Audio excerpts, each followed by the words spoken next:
Hello and welcome to this week's Meaningful Minute. The title of this week's minute is What You Say is What You Get. And this is kind of cutting edge science with the brain and neuroplasticity that I talked about last week, but it's also ancient wisdom. There's a verse in the book of Proverbs in the Bible where Solomon says, "As a man thinks in his heart, so is he."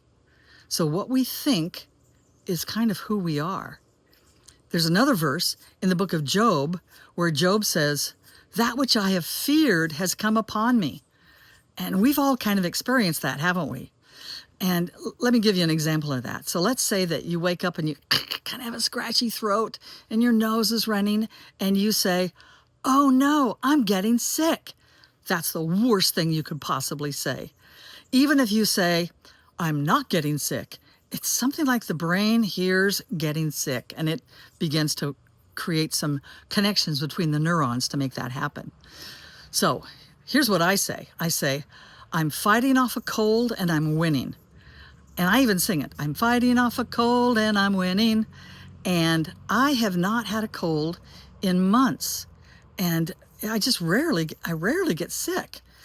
So I know that this works. So let's say that you have a loved one and they're going through some hard times and you say, "I'm so worried about XYZ." Not a good thing to say.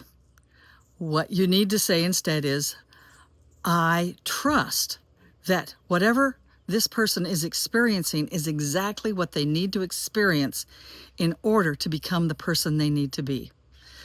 And there's something about the universe that hears that. Our brain hears that and makes that happen.